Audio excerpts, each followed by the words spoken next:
Hi, this is Doug Patton, Pinhead from the Hellraiser movies, and you are listening to Without Your Head. And you better keep listening to Without Your Head, or you will not only be without your head, you will be without your soul, because I will tear it apart. In New York City, and I'm so happy. Yeah. So I'm glad you guys are with me. Hey, this is Nasty Neal here, and we're live at the Station of Decapitation Without Your Head in New York City. And I'm joined by my good friend, Melody Kay. It's good to meet her in person. It's great to meet you in person. It's great to meet you in person. Yeah, you're one of my favorite people on the show. You say that to everybody. No, I do not. No, I'm just kidding. I do not. No, and because some people are like gas, but I consider you part of the show. That makes me so happy because I consider myself part of the show. So seriously, it's like fun because so you, for the backstory, so you're a big actor in the 90s. Take time off to raise a family is very nice. Yeah. Come back to two movies, and I believe I was the first person interviewed. You were my first podcast interviewer. Uh-huh. Is there a word for that? I'm not sure. Special. Yeah. Can you hold that for a second? Yeah. Oh yeah, of course. Yeah, no problem. Yes. Yeah. And it was, and you were interviewing me for my first experience of acting again in over 20 years. So Round the Decay comes out. So first of all, yes. When that comes about, Adam contacts you, Adam Newman, the director and the writer of the movie. Yes. Are you into that right away? Are you like, yeah, I'll do this, or is there any apprehension? Do I want to get back? Oh, okay. I was like, okay, I was in the parking lot at my job, and I get this email. It's gonna drive me nuts. I need the lighter. I was literally going through my emails, getting ready to go into work, and I get this email hey, and I'm thinking it's like a hoax at first, and then I realized it's not. And it was Adam asking me if I would be in his film, and it's a really large role, and it's an amazing role, and just like that, no, and for him, he's thinking, okay, because I was back in the day, I was a little bit of something, and I was doing backflips, but I had to pretend that, well, yeah, we'll see, and then my fiance, who's my manager, he had to become my manager because I needed a manager. Right. I was like, baby, I look really unprofessional. I need you to be my manager. And so he did the response to Adam and made me look like I was, yeah, sure. I'll be happy to do your film. But no, and it was so exciting because I had just come out of retirement. I had been retired for, like I said, over 20 years. Mm-hmm. So, yeah. So going into it though, so you're just right in it right away. Was there any apprehension at all? No, or nope. But anybody who knows me really well, and I'm even from your videos, I know you're very a great performer. You enjoyed it. Thank you. I do enjoy it. And I'm very quiet when I'm not on camera. Oh no! Well, no. See, camera does bring me to life. Mm-hmm. I do feel though, even more so than I'm obnoxious in person, but no, not you. Oh, right. But the camera, literally, which I didn't realize until I got on the set, how much it does make me feel extremely at home. There's something, and it did help, getting to do where I would talk, text, or Zoom or whatever. Yeah. And I started being able to kind of come back to life in that way too, and then video edits and everything. And so by the time I got on set, and it was an actual, like, there was no nervousness there. It just seems like this is what I should be doing. It's what I'm here to do. I mean, like, aside from like mothering, and I think one of the biggest things for me was when my ex-husband and I decided to have kids. Like, I was like, when I do something, I do it 100%. So there's no, like, I can't be an actress and you can't like raise newborns, or I don't half-ass anything. You either love me or you hate me. Like that. That's just that's the way it goes. But I gave up the business. Like, I literally like resigned from Screen Actors Guild. Oh, really? Like, retired. Like, that was a. Did you get back into it then after that? Yes. Okay. So I actually was able to join, because I mean I'd done enough. I was able to just rejoin Screen Actors Guild, which was part of the dilemma with me and the gift of, like, we weren't sure if I was going to be able to do the move. Because it's, if people know, independent film. Well, and then sometimes there's a issue with SAG. We were still on strike. Oh, okay, yeah. The biggest part of being on strike was I am a very big part of Screen Actors Guild, and I was, let's just say, like, I had to stick with my people. Yeah, you don't want to go against the. So Adam kind of like was like, okay, well, we'll wait. Luckily, we didn't have to wait long. I shit you not. I think it was 3 days after he like sent me the email about the film. Right. So that we ended the strike. Yeah. So it was like, okay. And so it's a pain in the ass being a SAG member, like, when you're, doing an independent film, because I think I was like one of 3 actors that were. So everybody else is like able to not be a huge pain in the ass. Yeah.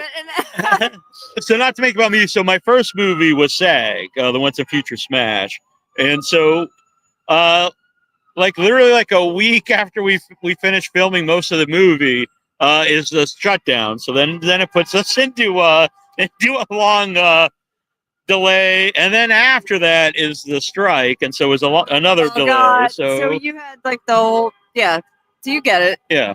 Except from like the opposite end. Right. Yeah. Yes. So I can attest it is a pain, but I understand why it's important. Though. No, and it's a good. I like I said, they're my people. Yeah. And it was very, very, very important, because like right now, if we hadn't like hung on as long as we did, we might not need actors anymore, because it's still a weird world how that's going. It is, but a scary world. That honestly. was a very hard, like there was no way in hell I was gonna, like, I'm little but I'm mighty, and and I was like, no, there's no AI that's gonna be me. Good luck. Exactly. Because they got complicated and I'm a huge pain in the ass. So if you want an AI that's going to be like that, then there you go. But so that how different is it, like, independent film compared to like a studio movie? Oh, it's entirely different. My heart belongs to Broadway. That was where I began. This is I'm home.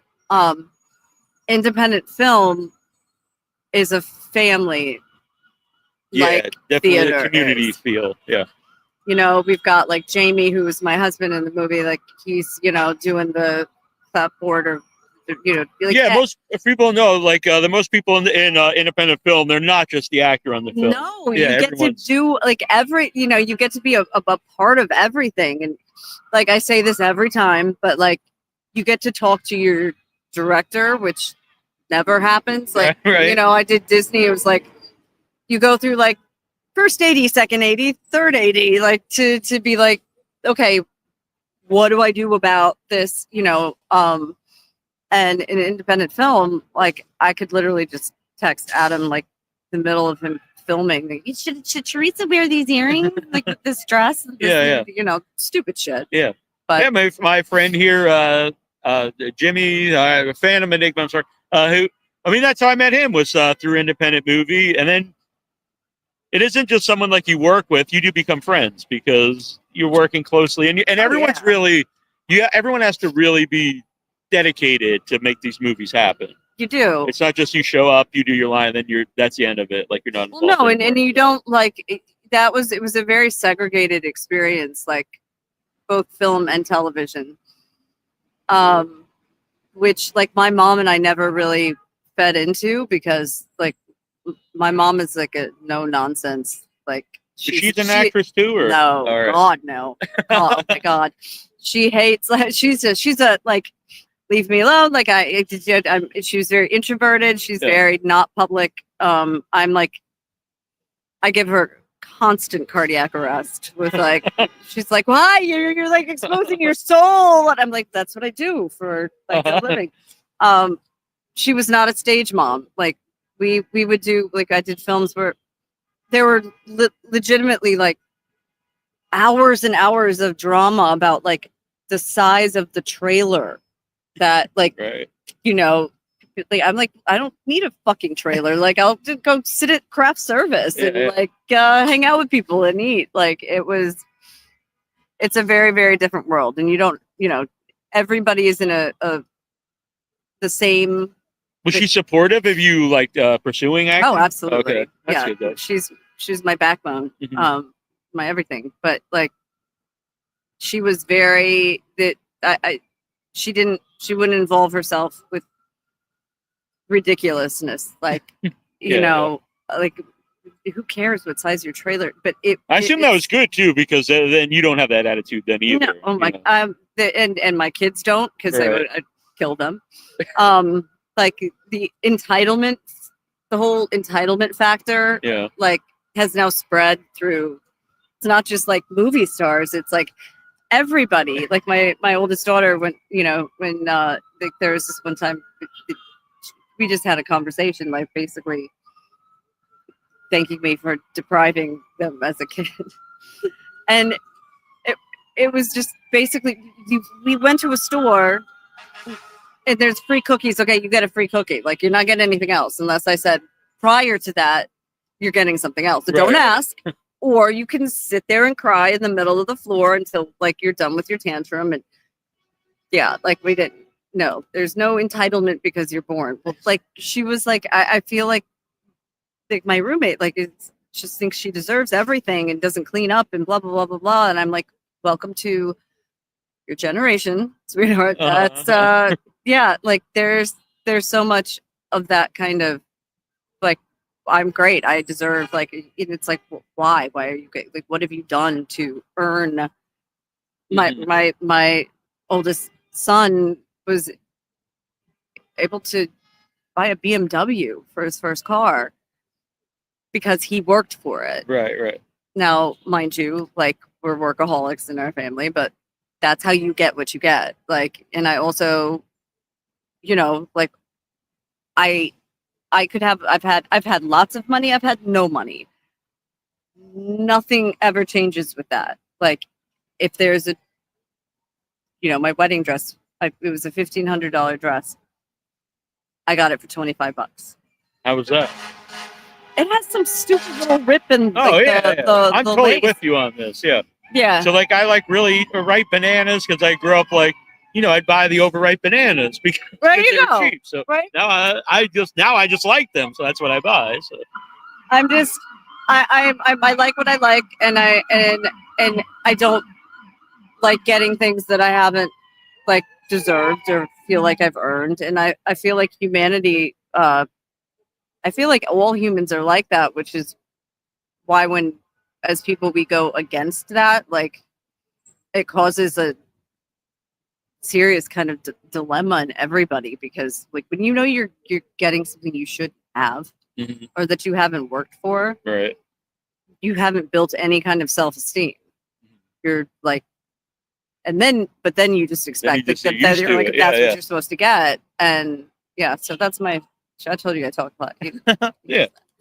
So like we did previous interviews really about like the making of Round the Decay. So you know, people can check those out. But once it comes out and you see the movie, what do you think of it? It was incredible. The actors, the acting, the whole experience, like everything comes to fruition. Like, and to see it, it's just such a cool concept that now, especially if you're somebody that read the poem Round the Decay, it's an actual poem. It's deeper. The whole thing is, of course, it's like a horror film, but it has a lot of deeper meaning to it. Yeah. And it really came across that way. And I'm really proud of the film, and I'm really, proud of everybody. You should be. Involved. It's honestly a great movie. I had a great time watching it in the theater. Yeah. Which is how you should watch a movie. Oh my God. It's not always possible, but yep. And especially when you're not in the cutting room floor, because that's I got off the airplane and I was like, shit. So you never know. Uh-huh. And Adam won't tell you shit. Like, Adam's the most roundabout. Like, I love you, Adam. But I'll be like, so what is the blah, blah, blah, blah, blah? And he's like, well, I did. And I'm like, hey, you're not going to tell me. I don't even know. So I like get off the plane and I'm like, please don't let me be on like the cutting room floor, because as an actor you don't know. And I wasn't. Like, my part was she was there. Yeah. So did you see it? You saw it at like a premiere, like in the theater. Yeah. So yeah. Yeah, it was really exciting. It was really, really fun, and I think more of us were there than we thought. Like, we were all very excited that we pretty much almost everybody was able to show up. Like, some people, like were, but yeah, Adam was nice and invited me to a screening, with the actors and I know and the crew. It was in Boston, so you weren't there, unfortunately. No, but I missed that one. And not only was it was great to see the movie, but it was nice to see everyone was there. But everyone was super supportive cast of everybody. I know. I mean, we're all each other's biggest fans, and that's the other thing. There was no nonsense. There's no like relationship drama or like gossip, or like everybody's like helping the other person or whatever, and everybody's really wants to be there for the fact that they're purely passionate about what they're doing. Yeah. So you said your first love is like stage acting. Any plans to do that again? I would love to. I'm here. Everyone's and oddly enough,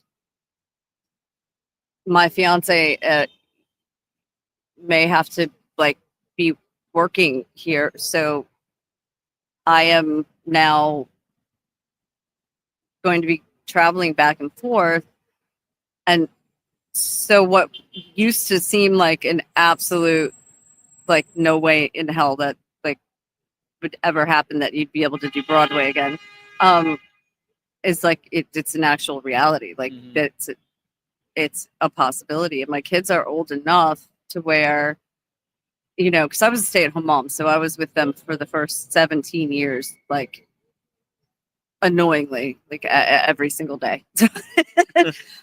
So I feel confident to be able to do a production and have them be able to come here, and like the oldest two are adults, so like. Did you go to see like plays? Is that how you like wanted to be in them? Oh yeah. My first experience when I knew I had to do this was when I saw my cousin in a production of Carousel. Everybody knows the story. I know. Yeah. And but I saw her up there and I was like, oh my God, like that. I need to do that. Like the the attention, the everything. Like I wanted to literally climb up onto the stage while she was doing it. And so my Aunt Bonnie got me an audition and I booked it. And that was that. Oh, thank you, lighting. Yeah, I know. I was just like, perfect. wow. Can you keep Thank it? you, City. Yeah, they turned the lights on for us. Travel. Yeah, Blah blah blah blah keep blah. that ad right there. It's Yeah. good. Yeah, nice Perfect. bright lights. Yeah. The first live play I ever saw was Little Shop of Horrors, the musical, not the movie version, but the actual play. Where was that at? It was in California. My aunt lives out there, so it's an actually famous building. I can't remember what it was, but Dom DeLuise was in the Oh, that's awesome. he played Mr. Mushnick, so it was great. It was that's I love the musical crazy anyway. Because I could be completely wrong about this, but I feel like he was in. So I remember seeing South Pacific in Detroit when I was really little. I feel like he played like the lead in that, which would be very like oddly ironic. Yeah. That would be. Yeah. I think it was 93 or 92, somewhere around there. Oh, this is way in high before school. that. Yeah. Yeah.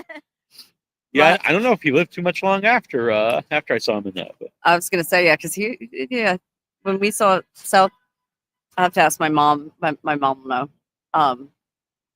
There was like 85 or something like that. But so doing a horror movie, were you like into horror movies at all, or do you watch them? Or? I love horror. Okay, cool. All right. So the interview's not over then. I'll keep you here. No, they're actually. I have ADD up the yin yang, so keeping me sitting down for anything is very, very difficult. Thrillers and horrors are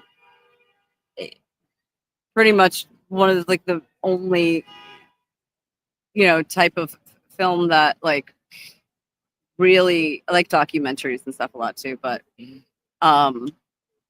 I anything thrilling and terrifying is great. Yeah.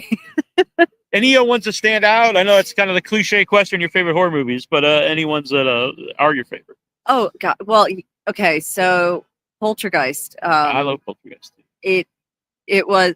I was like, I don't know, 6, and no, I had to be younger than that actually. But I don't know how. But I was like alone watching it. So, and I loved it. I was like, any other kid would be like, ah! I was like, ha. But then, of course, I was it was beautifully traumatizing. Like any tree outside of any window. Oh, yeah. Anywhere around the world. I was like, that tree looks really big. And like, it can just like, yeah. But I loved it. That and The Lady in White. Oh, I'm actually happy you say that because I love that movie and most people never bring it up. Oh my God. I think that's a great movie. It's well acted. I think it's one of the best ghost stories. It is. And I like ghost stories. I love because like I've had a lot of like, I guess, paranormal experiences. Oh, really? We're doing a ghost show on the show coming up, so if you'd like to share my some... God, yes, I would. All right, yeah. Yes.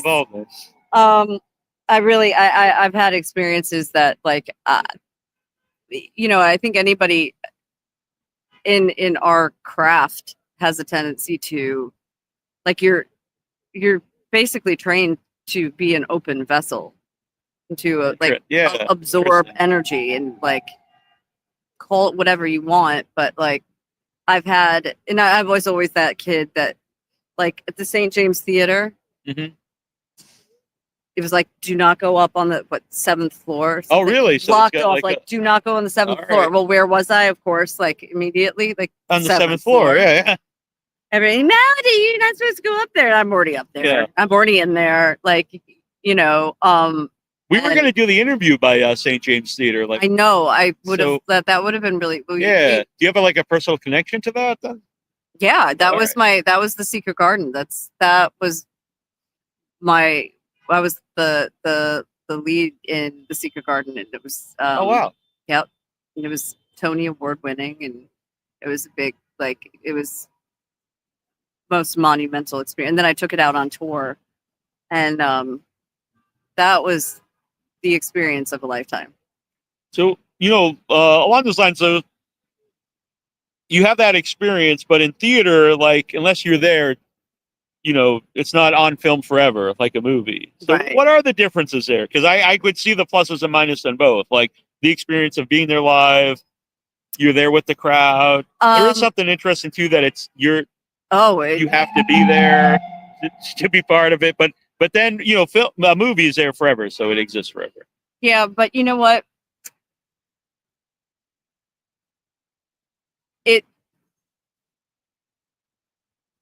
It lasts, like theater still somehow manages to last forever, because whoever sees it then expresses that, and down the line is able to kind of, I feel, project that memory onto the people that maybe haven't seen it, and it trickles down, and for some reason you feel like, I mean, if you think about it, like there's no movie of like George Washington, but yet he's right. Like, Yeah, extremely like you feel like there has been, like you feel like like just so memory, and like the energy behind like memory, I feel can be just as powerful. Yeah, interesting. Like, so last night we went to see the Crispin Glover's new movie, and he never releases the movies that he directs. Like, he never puts them on streaming, never puts out a physical release. You only have to go see them with him in person. And it's different than theater, but at the same time, I think there's like a similar like feeling of that. Yeah, I really do feel special that we were there at the movie. That's the other thing too. Like, I mean, as far as I know, because I mean, when I was doing theater, the last time I did it, it was highly illegal to record it. Yeah. And they somehow would they will find you. They would know, like like we had like moms that would try to film like their kid. It was the huge no. Because I think that there's something special behind it being a moment and an experience that like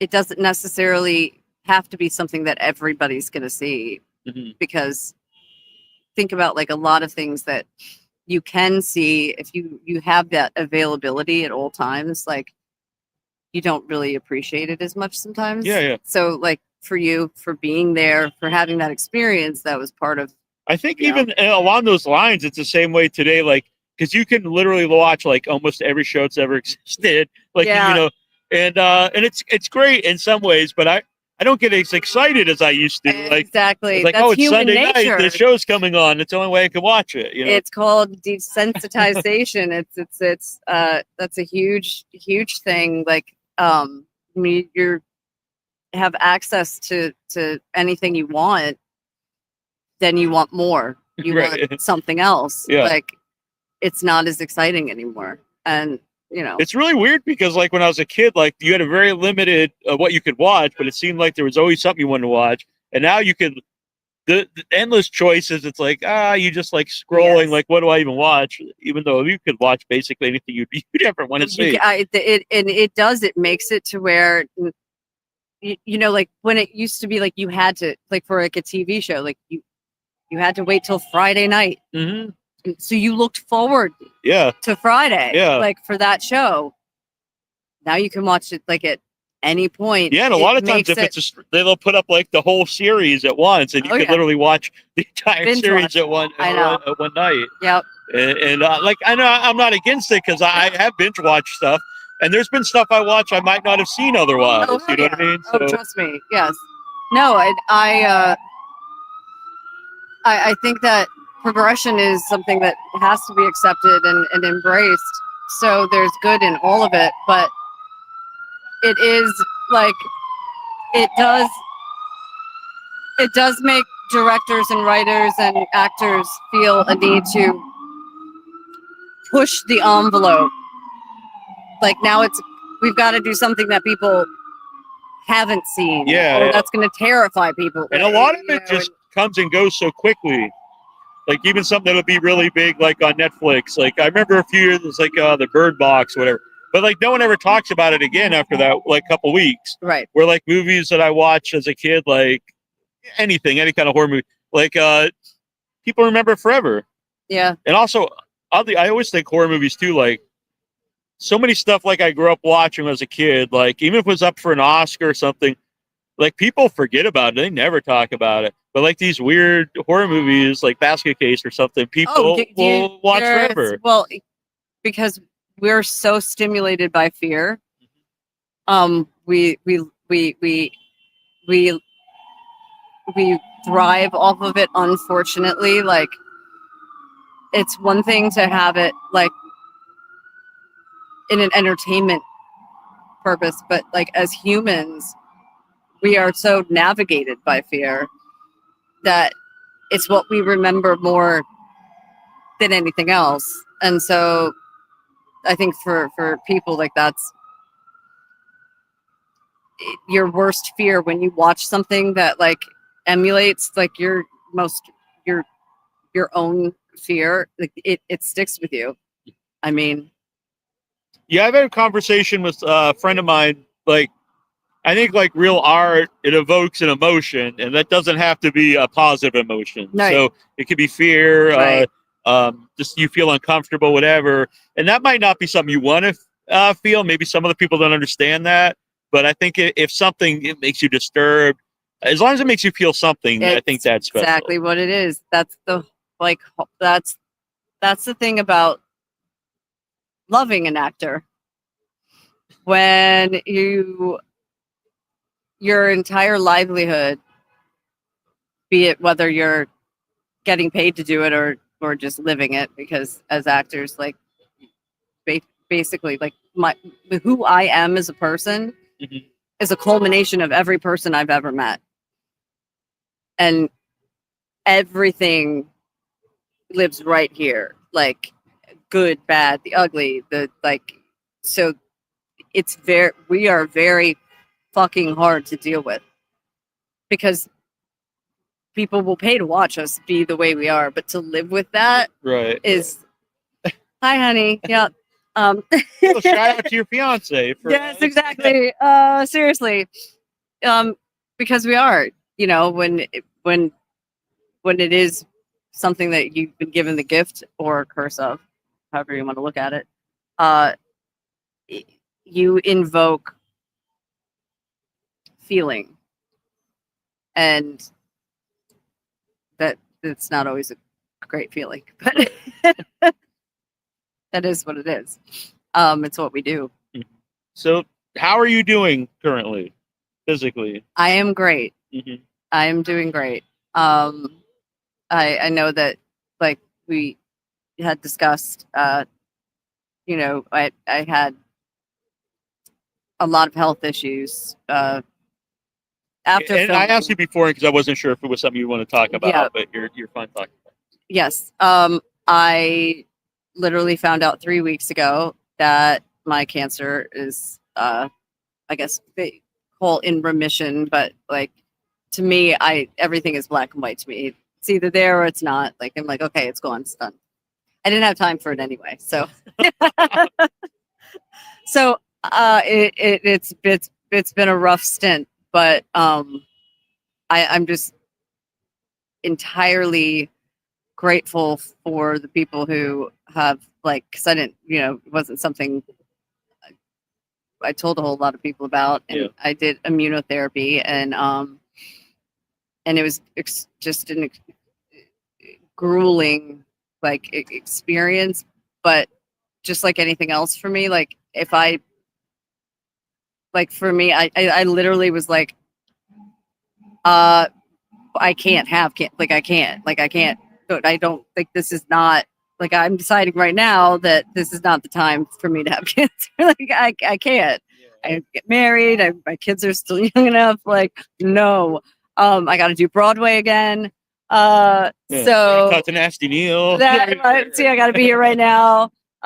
So yes, it's still a little hard. It was like hard to believe to have it, and it's hard to believe that it's gone. I mean, I still have now I have to like keep up with doctors for the next couple years, of course. But I mean, I'm healthy as a horse otherwise. So like, I was very, very lucky. Congratulations. And I'm really honestly happy to hear that. Thank you. Because I like you on the show, but I also consider you a friend of mine. Thank you. You too. Yes. You too. And I know you went through you were definitely an inspiration to me because, you're an open book with what you go through and so am I. Yeah, I think that's helpful to people.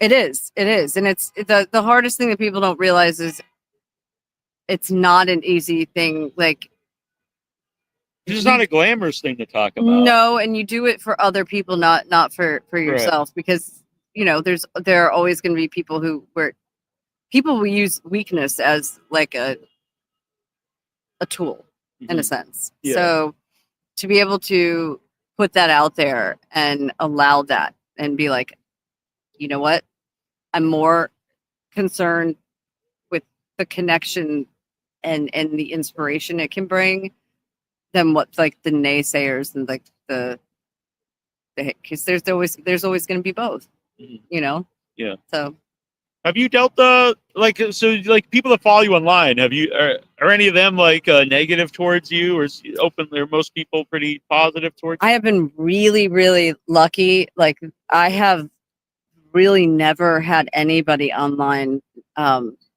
negative. Now, I've had a lot of like bizarrely, as an actor, trying to like navigate over like relationship or whatever in like with real world people. Yeah. As an actor, and especially as somebody who like is like charismatic or whatever, just expect nobody's going to believe a fucking word you ever say.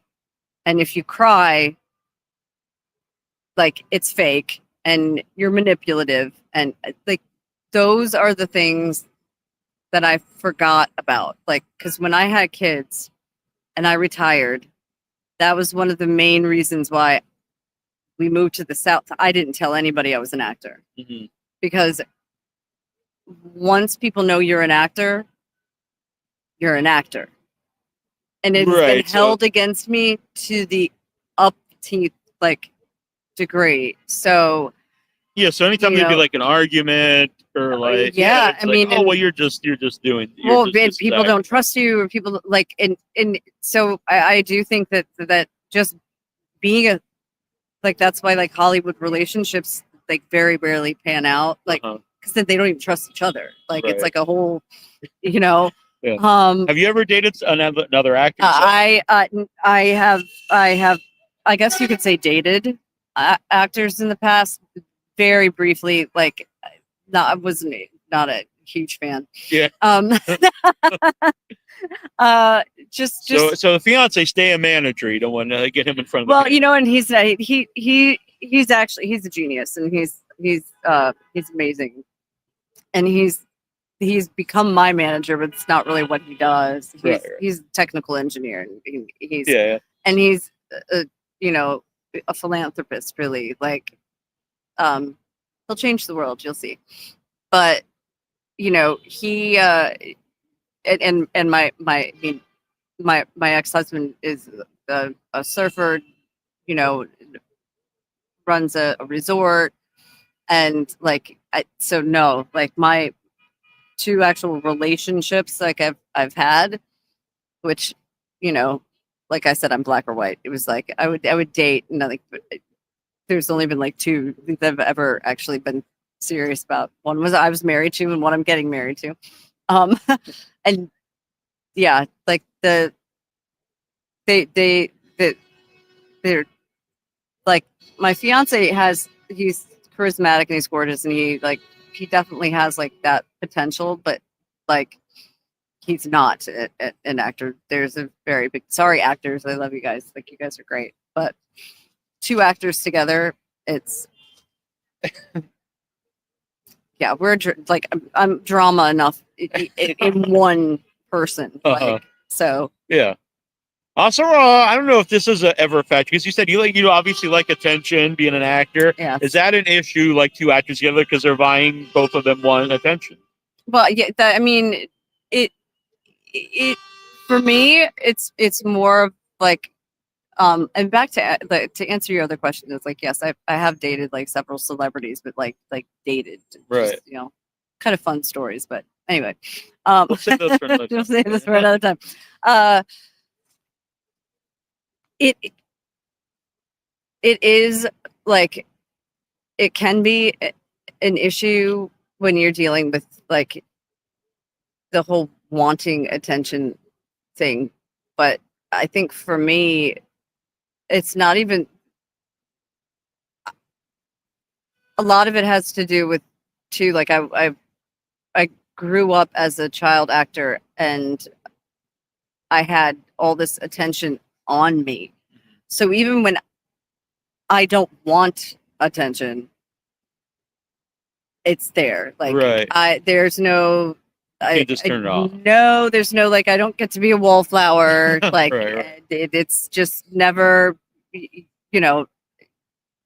so when you have two actors that are vying for that, I guess, but I'm actually kind of the opposite of that when it comes to like trying to get attention. Like, I enjoy watching other people like shine in what they do. And there are so many times where I don't want like that's it's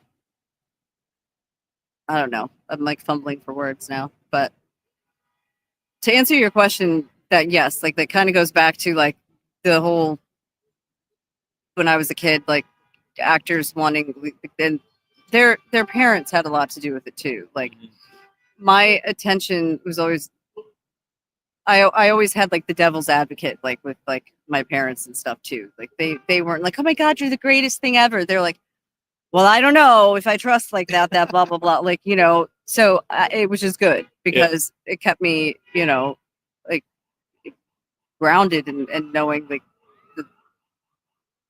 that, like, no, I'm not the greatest thing since sliced bread. Like, that's all a matter of perspective.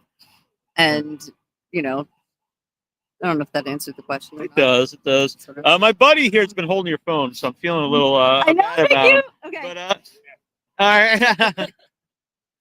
No worries. Thanks. Yeah. We got a lot of live people here watching on. So we're simulcast. We got on Without Your Head, and we're also on Melody's. We were on Melody's. That was fun. Yeah. My TikTok thing, like that's like semi new. I was on TikTok. Yeah, that was TikTok. Oh, all right. Yeah, which I don't have. Like I've got I'm so, I fumble around with the social media crap. Yeah.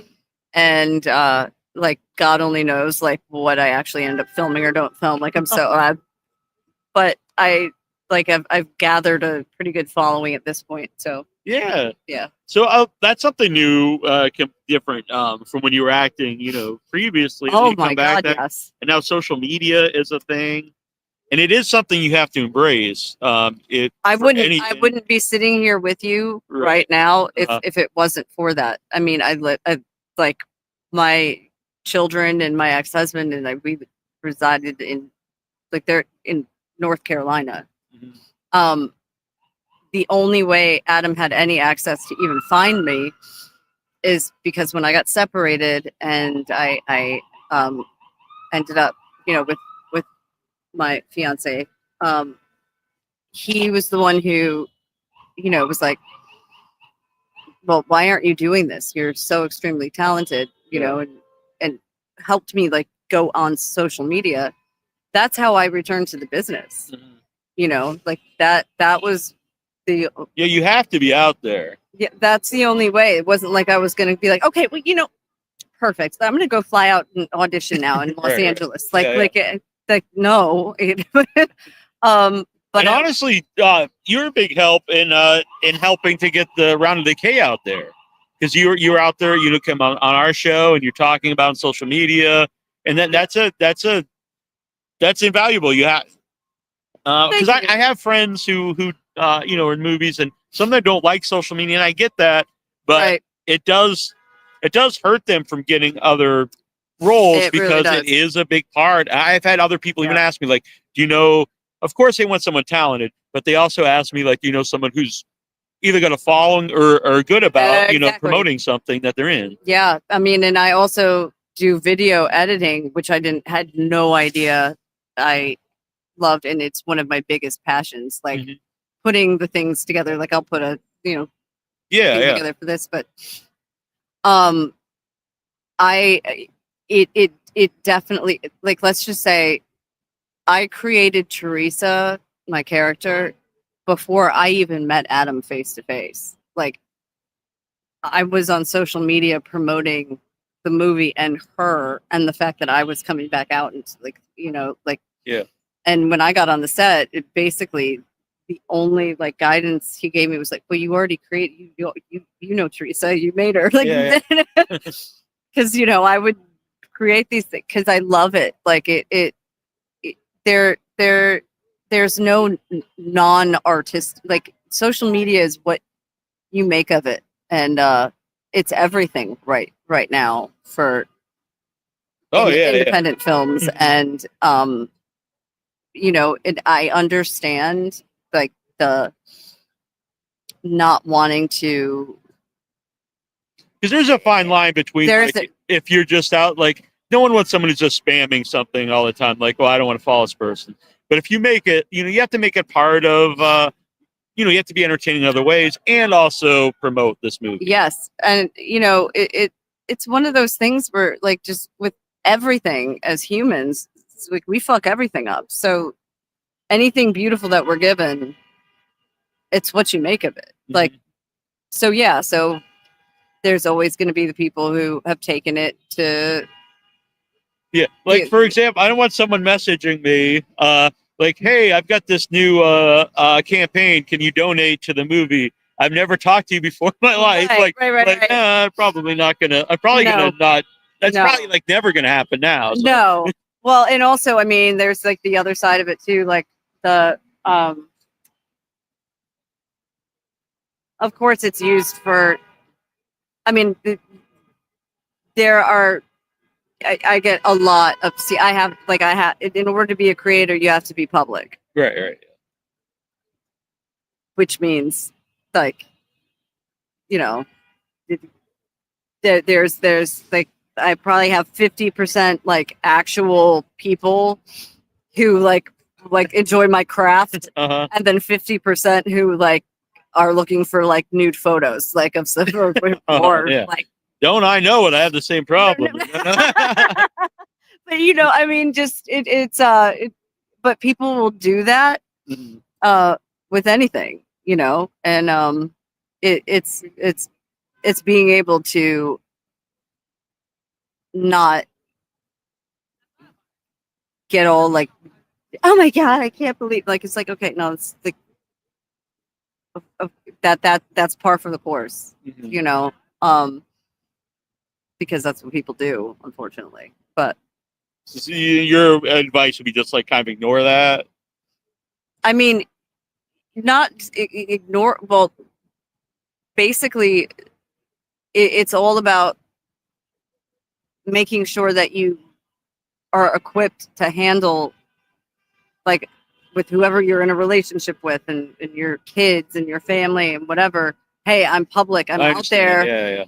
These are the things, and to realize that, like, it doesn't mean a bot is a bot, like, and if you got to tell somebody, like, fuck off and block them, like, then that's what you do. But I haven't had anybody that, like, but like, not much like offense. I don't have, like, I'm used to creepy people. Like, I'm like, what? Oh, whatever, that's it's when you put yourself out there, not to make excuses for creepy people, but well, I think it's, if someone knows they get to you, they're gonna make them way worse. Oh my God, way worse. Yeah. Exactly. If you're like, whatever, like, if you're not getting a reaction, most likely you're probably just like, move on to something else. Yep. It's good advice for anybody out there, I would say. So honestly, when you were talking about like you created the character, beforehand, I always think that's important, even if like even if the audience doesn't know like your backstory of the character, Right. like you might not see it with your eye, but there's something about that does like resonate. Well, yeah, and I mean, it was really awesome because Adam and I did have. I mean, of course, Adam created her, but like ultimately, like he gave me a backstory, and I completely visualized this woman's entire existence Mm-hmm. and how she got to where she's at, and like the way, like it, and the look, and the whole thing, and that's another thing with independent film. Like he gave me the space to do that. You not all writers and directors will give you the space to do that. Yeah. They're like, this is mine. You got to fit into this box of what I've written, and da, da, da, da, da. And and that was not this experience at all. Like, and for the most part, if somebody is, creating something that they want other people to take and create with them, they want you to embrace that that character and do, or else write a book. And right, yeah. I'm not a trained actor, and so I've been the last few years, people asked me to do stuff. It started out like like mostly it was comic relief stuff, which I had fun doing. It was really fun. And then the last couple roles were like actual roles, and I really like That's so put awesome. myself into them, and Yes. like exactly what you're saying. Like I came up with the whole backstory, and I found it also made me not worry about the lines so much. It was like Right. if I have the character's mannerisms, just everything Exactly. about him down. Yep. The lines aren't obviously you have to know them, but if they're not the end all. It's like I know how Exactly. this person is going to act in this situation, and that's like really the most important part. Yeah. And I've kind of fell in love with doing that. It's been a really good experience. Well, it's like therapeutic too, in a sense too. But I'm so excited for you too, and all the stuff that you're doing. Yeah, for some reason now I've been cast as very dark characters. So, but it's been really that's exciting. My favorite. Yeah. That's I for me, I always put it out there. I'm like, if you're gonna cast me as like a mom, I played that role for a very long time in life. Make sure she's like she's like a serial killer. Yeah, something like give me yeah. Those are the characters that are like the most interesting and the most fun to play, just because you can really go deep with and when you meet other actors like Jamie, who played my husband in Round the Decay, we never ran a single scene together. I think maybe one scene we ran with like it just happened. Yeah. Like, which is something that like people, or I've been asked before, like, do you practice in front of the mirror or whatever? And I'm like, God, no. Like, I don't want to see myself. No. Because I'm feeling it, like, and it's like a magic that happens. Otherwise you're pretending. There's a difference. So something I've experienced on the last movie I did. So I was in a scene with I'm supposed to hold this. Oh, that's all right. With a very this veteran actor, Bill Wheaton's been around for decades. He's almost 90, and there it was like you said, it was magic. Looking in his eye as the character, and we didn't go over the scene beforehand, and so it was the first thing we shot of the movie, and it was pretty like dramatic scene. And everyone went quiet. Then afterwards, they're like, "Oh my god!" And it was, and it made not just that people were praising it. It was like a really great feeling for me. Yes, and I told them afterwards, like, "This is the first time I actually feel like an actor," and I really thanked him. That's so awesome. I love that. Yeah. So the idea of that was like when you're with someone else who's also a really good actor, it does that enhance? I know the answer is yes, but like that enhances the performance from both of you. Of course. And when you have like an instantaneous confidence in the other person, like you just know, like, okay, this is obviously going to be great, and you just do it. And it is. and in theater, like that's what I love about theater too, is like if you don't have that bond and that confidence in the actor that you're acting with, that like, because like you can't stop performance. Like I had a bloody nose during a performance one time. I literally had to we had to go along with it and put it into like the scene. Right. In every scene Yeah. in the entire so yeah, now the character has a production. bloody nose. Yeah. Yeah. And you have to trust that other person isn't going to break character because you're gushing blood all over like the stage. Like, and so that's a huge part of it too. It makes it a huge difference. I would assume the stage acting too, like, because you're doing it every night, like you really have to embody that character. Yes. And does the because like, okay, so like that, you're saying like you get a bloody nose, you just add that into the performance. So yep. Is each night like different, even though obviously you have to, it's the same words and stuff, but like a different like vibe? Oh yes. You feed off of the audience. You feed off of how every performer's day has gone. It's different every time. You'll have nights where like all of a sudden like your character like has like a breakthrough within their character, like and that's what makes it so thrilling, is that to be able to do something that's the same but never ever ever gets monotonous is incredible. Yeah. And just that feel from the audience that they're there. It's an intimate setting. Yep. That's why like my memories of being on tour, every state that we went to felt almost like a different show, because you go to certain places where people are way more like responsive and boisterous, and or you get like you have performances where the audience is just silent, like, and you have to be able to not take that as rejection. So if you take that as rejection, you're gonna suck. Like you have to take it as like, okay, this like your character just goes into like a kind of. Are they silent because that's just like that's from whatever area that is? That's just how they they do. It is. It's very very different. Like being on tour, but really made me see how different like cultures can be.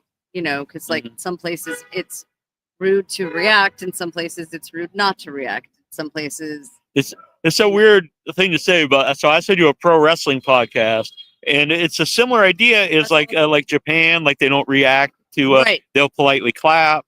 And then other places, a lot of places, states like people, be boisterous and rowdy. So, and also something that I've heard, which I've kind of compared to stage acting, is so if you're in a big arena, you'll do big over the top things because you're playing to the back of the arena. Right. Kind of like if you're in a big play and you want to play to the back of the audience, where if it's a smaller one, you do smaller things because you're playing to people that are there. Yeah. Or on film too would be the same way. It is. It's very. It's interesting. Like, that is how I. Oh, okay. We gotta go. We're being called out here.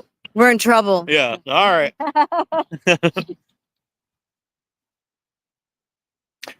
Well, we'll wrap this up, and then we want to come back then, or just end it here, or we've been almost an hour, so I'm good. Yeah. All right. Well, it was awesome. Yeah, it was lovely to meet you. Yay. And thank you guys for watching. Thanks, guys.